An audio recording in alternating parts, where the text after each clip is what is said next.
La respuesta de Leibniz es tremenda. Dice que esta presencia del mal es doble. La respuesta a esta presencia del mal en la vida tiene dos aspectos. Primero, Dios no quiere este mal de modo incondicionado.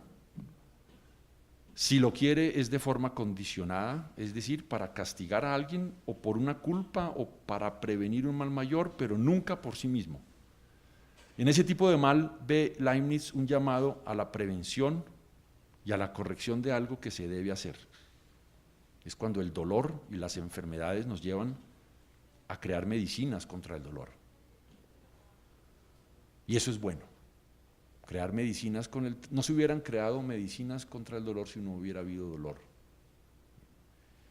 Medicamentos, antibióticos para prevenir enfermedades o vacunas contra las enfermedades, contra la enfermedad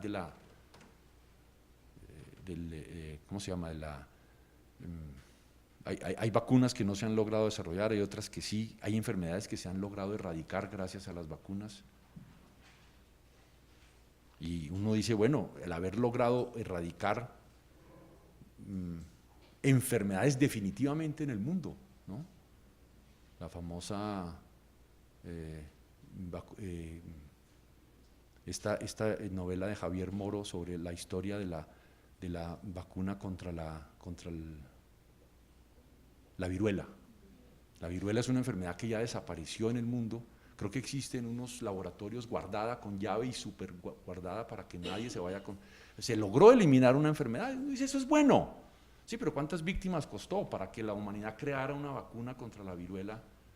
Se demoró mucho. Bien, pero ese es un tipo de mal. En este tipo de mal ve Leibniz un llamado a la prevención y a la corrección de algo que se debe hacer. El dolor nos lleva a crear remedios contra el dolor. Este tipo de mal, así también se expresa Leibniz, es permitido por Dios, es una expresión que él usa, permitido por Dios, no querido, pero sí permitido para obtener de él algún bien. El bien mayor del universo puede permitir la presencia de este tipo de males. Lo que pasa es que nosotros no tenemos la perspectiva del bien del universo, el bien completo. Siempre tenemos una visión muy limitada de nuestro bien o de los seres que amamos. Finalmente está el mal moral, que es el más complejo. El mal moral, que es el pecado, que procede de la libertad del hombre y que es permitido por Dios únicamente como condición de un bien mayor, que es la libertad humana. La libertad humana forma parte de la creación del mejor de los mundos posibles.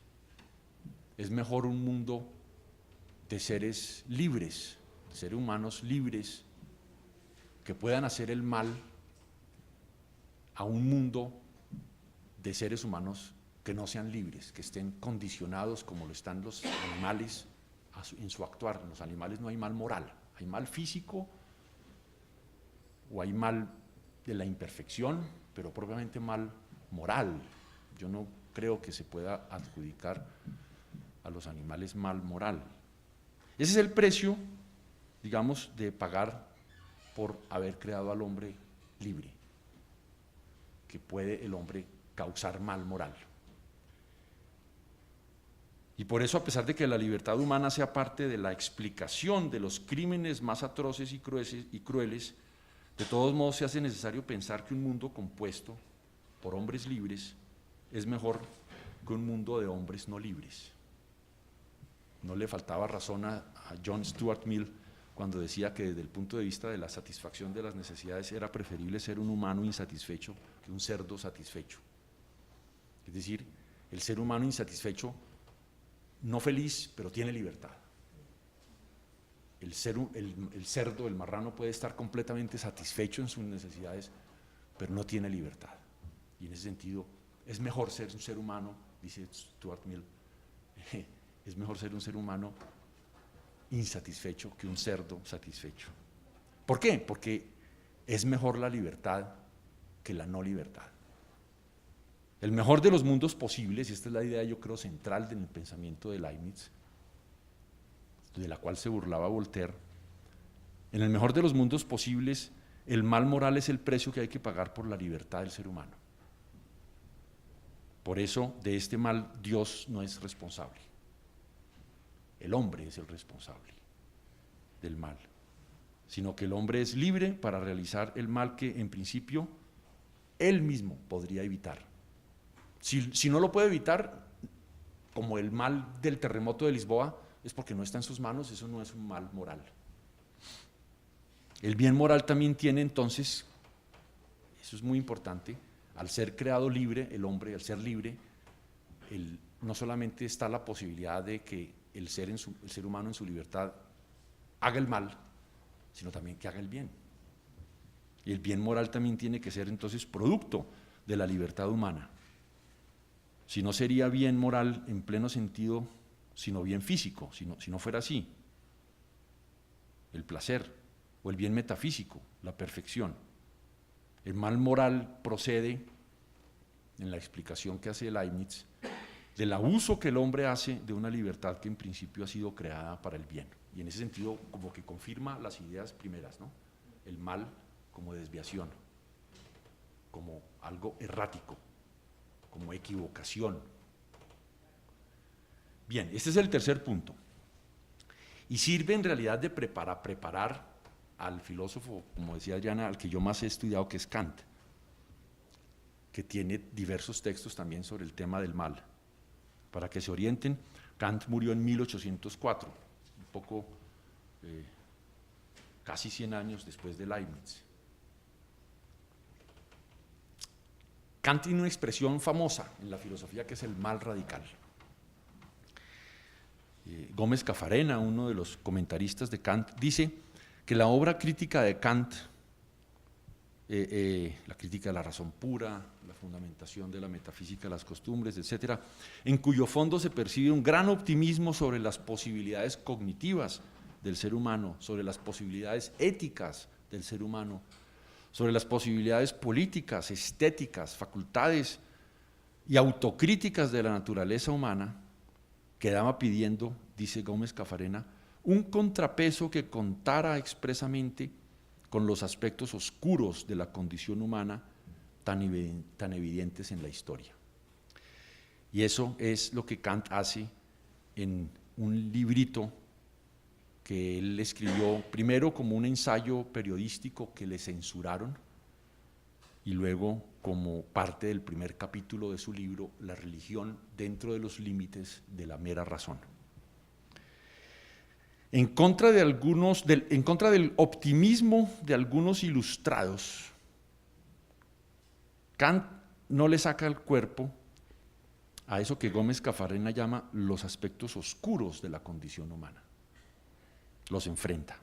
Y eso lo tematiza Kant bajo la expresión el mal radical. Mal radical es una expresión curiosa. En latín, radicalis es relativo a la raíz. Radical viene de raíz. Radic, en latín, radix, radicis. De modo que la pregunta por el mal radical, como la plantea Kant, puede entenderse, otra forma de decir eso, mal radical es la raíz del mal. ¿De dónde proviene? La raíz es de donde proviene la mata, ¿no? El árbol tiene una raíz, el árbol en cierta forma tiene su raíz, proviene de la raíz. ¿De dónde proviene el mal en la naturaleza humana? Los antecedentes filosóficos de Kant, además de Leibniz, son dos filósofos que Adriana conoce muy bien, Adriana Urrea, aquí presente, que son Hobbes y Rousseau, dos filósofos políticos, muy políticos, los dos anteriores a Kant, y de los cuales Kant aprende mucho. Dos filósofos contractualistas que entienden que la sociedad humana es un contrato, el resultado de un pacto social o de un contrato social, pero opuestos completamente en su concepción del hombre. Curioso. Para Hobbes, Tomás Hobbes, el estado de naturaleza humana, el estado natural de la naturaleza humana es de guerra y de miedo. la frase famosa homo hominis lupus, el hombre es un lobo para el hombre. Eso está a la base de la concepción que Hobbes tiene del ser humano, y que como el hombre en el estado de naturaleza es enemigo radical del hombre, se ve en la necesidad de pactar con los demás, entregar a la autoridad del Leviatán, del Estado, de ese monstruo que llamamos Estado, la espada para que nos ponga a todos en su sitio. Y esa es una concepción que tiene Hobbes del Estado, del origen del Estado. Mientras que para Rousseau, el estado de naturaleza es de inocencia, de bondad natural. La frase famosa de Rousseau: el hombre nace bueno, la sociedad lo corrompe. El hombre por naturaleza es bueno, un niño cuando nace es bueno, eso es naturalmente bueno. Pero en la medida en que entra en contacto con otros, se corrompe, se vuelve malo. En el estudio de Rousseau sobre las desigualdades de los hombres, dice que el origen de esa maldad es la propiedad, cuando el hombre se apropia de las cosas y el niño aprende que puede hacer suyo el juguete, o la comida, o su mamá, y ve que su papá defiende su territorio. Entonces, la propiedad, el hecho de apropiarse de algo, es lo que empieza a corromper la naturaleza humana. Fíjense que son dos visiones bien diferentes, una optimista sobre el ser humano, Rousseau, una pesimista sobre el origen de la bondad. Y entonces aquí puedo hacer el primer paréntesis y hacer la primera pregunta para ustedes, para que conversemos después. La novela negra o el género negro, ¿será que se orienta más por una idea del mal de tipo hobbesiano, en el sentido de que el ser humano es malo por naturaleza y la sociedad con otros a través del Estado lo civiliza? ¿O será que la novela negra o el género negro es más rusoniano? Es decir, el ser humano parte de que el ser humano es bueno, naturalmente bueno, pero el contacto con otros, sobre todo a través de la propiedad y de la educación, el Emilio, ese libro fantástico de Rousseau, es un prevenir para que la educación no pervierta al ser humano. Es lo que a mi juicio, una de las teorías más actuales, de que si algo tiene que lograr el sistema educativo es tratar de preservar algo de la bondad natural de los seres humanos, cuando lo que uno ve es que hace es todo lo contrario. Bueno, eso es un tema. Entonces esa primera pregunta es: ¿el género negro será más hobbesiano, pesimista sobre la naturaleza humana, o optimista en el sentido de que el ser humano es bueno por naturaleza, pero la sociedad es lo que lo acaba, lo vuelve malo, lo degenera? Ese era un paréntesis para hacer esa pregunta. Sigamos con Kant. Kant analiza ambas perspectivas, la de Rousseau y la de Hobbes. En su más importante escrito sobre el mal radical, que lleva el título El mal radical en la naturaleza humana, publicado en una revista de Berlín, pero que fue censurado por la censura prusiana, y luego entonces él lo volvió a publicar, le cambió algunas cositas y le cambió sobre todo el título, y la censura no se dio cuenta que era el mismo escrito pero con otro título. Kant era sobado. Lo publicó dentro del libro La religión dentro de los límites de la mera razón, pero con otro título. El título es De la inhabitación del principio malo al lado del bueno, o sobre el mal radical en la naturaleza humana. Y ese es el texto, yo creo, más importante que escribió Kant sobre el tema del mal. Kant dice allí, vamos directamente a las tesis que defiende Kant, que ante una proposición disyuntiva, o el hombre es por naturaleza moralmente bueno o moralmente malo por naturaleza, cabe preguntar, dice Kant, si no podría alguno afirmar que el hombre no es por naturaleza ninguna de las dos cosas, ni bueno ni malo por naturaleza. O también se podría afirmar que es las dos cosas a la vez, a saber, en parte bueno y en parte malo. Es decir, el hombre, para Kant, el ser humano, por naturaleza, y esto hay que subrayarlo, no es ni bueno ni malo. Ni bueno ni malo. O lo que es lo mismo es las dos cosas a la vez, claro. Si usted afirma las dos cosas, lo que no está aceptando es la disyunción, es la disyuntiva. O una cosa o la otra. No. Esa es la primera parte de la tesis central de Kant. ¿Por qué? Porque por naturaleza, Kant tiene una concepción de la naturaleza determinista. Lo que en la naturaleza, algo que ocurre según las leyes de la naturaleza no puede ser de otra forma. Kant conocía muy bien las leyes de la naturaleza. Cuando escribió la Crítica de la razón pura, en cierta forma lo que hizo fue tratar de dar razón de cómo es posible que la física estableciera esas leyes de la naturaleza, las leyes de Newton, las leyes que él conoció de joven. Yo les cuento siempre cuando doy el curso en la Javeriana de la Crítica de la razón pura, que al niño Kant le impactó mucho cuando uno es profesor de física, en ese momento estaba la física de Newton en su mejor momento, le dijo que iba a haber un eclipse, y le dijo exactamente la hora en que iba a ocurrir el eclipse. Y Kant se quedó asombrado siendo un niño de 12 o 13 años. Le dijo, profesor, ¿y cómo es posible que usted sepa antes del eclipse, antes que ocurra, que va a ocurrir? Y me lo dijo con la precisión de la hora, a las 3 de la tarde. Dijo, porque sabemos las leyes de la naturaleza. Y los cuerpos en la naturaleza se mueven por leyes determinadas por la física. La física conoce esas leyes. Y eso no depende de la voluntad de nadie, ni de Dios, ni de nada. Eso es un movimiento determinado por las leyes físicas. Eso lo aprendió Kant a los 13 años. Y nunca se le salió de la cabeza. Y de ahí que toda su filosofía fuera un intento por entender eso filosóficamente y después por entender cómo es que ahí cabe la ética. La ley moral al lado de la ley de la naturaleza. Pero bueno, ese es otro rollo. El hecho es que Kant en la primera parte dice, no es por naturaleza que el hombre es bueno o es malo. Y la razón de ser es eso, la naturaleza no conoce el lenguaje moral. La naturaleza conoce las determinaciones naturales. Las cosas cuando ocurren según la naturaleza tienen que ocurrir. Las cosas cuando ocurren según la naturaleza se rigen por leyes en las cuales la voluntad humana no interviene para nada.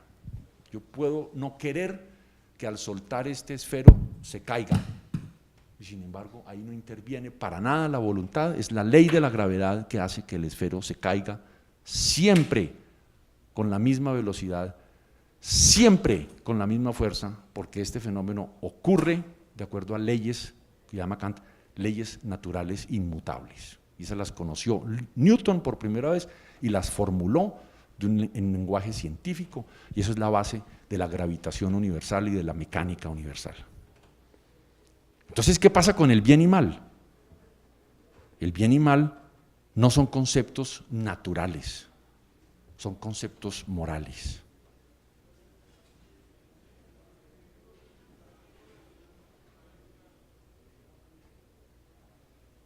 La naturaleza no conoce el lenguaje bueno y mal, de bueno y de malo. El uso de esos términos, bueno y moral, no el uso cotidiano, no es cuando decimos que un vino, el lenguaje moral es el mismo lenguaje natural. Con el mismo lenguaje decimos que un hombre es bueno o que un vino es bueno. Sin embargo, cuando decimos que un vino es bueno o que un vino es malo, no le estamos dando un significado moral a esa palabra. Estamos dando un significado de gustos. Un buen cuchillo es bueno, el cuchillo es bueno si corta bien la carne. No tiene un significado moral, tiene un significado pragmático.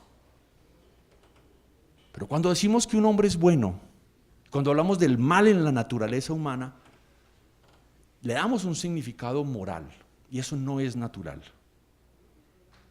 Eso es de otro orden.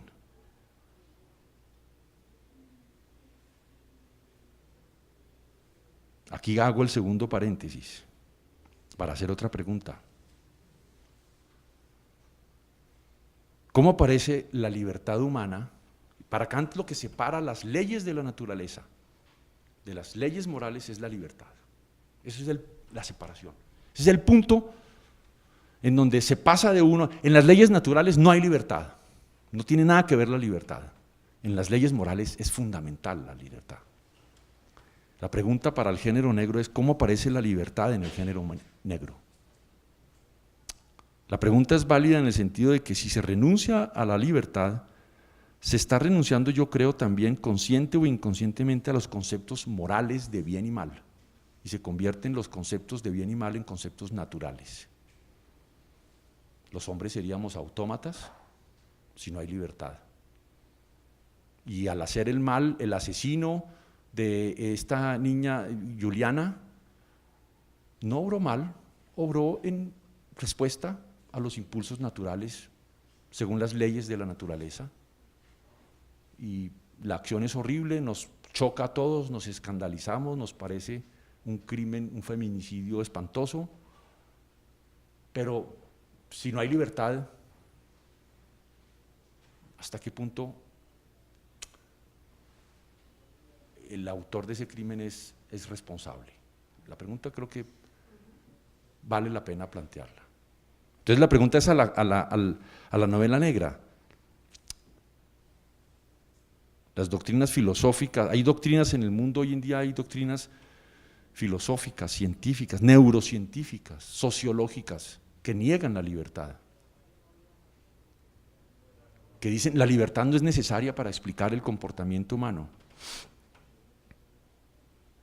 En el fondo pueden ser esas doctrinas herederas de cierta visión agustiniana del pecado original, como si el mal fuera algo inevitable, algo que como estamos sometidos a esta naturaleza no podemos sencillamente evitar.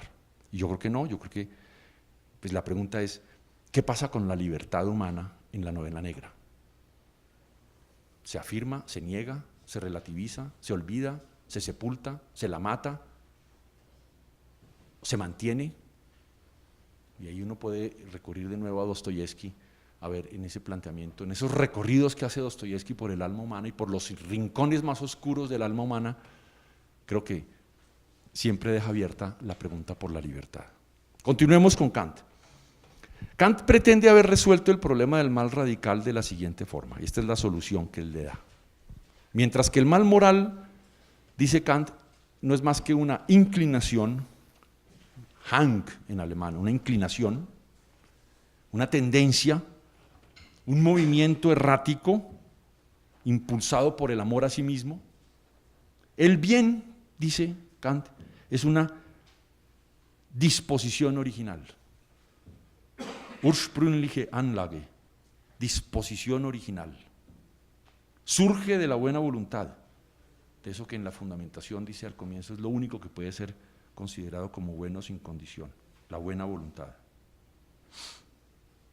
No es lo mismo una inclinación al mal que una disposición original al bien. La primera puede ser educada, las inclinaciones al mal, a la satisfacción egoísta de nuestros intereses o de nuestras necesidades puede ser educada, bien o mal educada, pero puede ser educada. La segunda no, una disposición original siempre será una disposición original. Y el bien procede de una disposición original en el ser humano, mientras que el mal procede de una inclinación.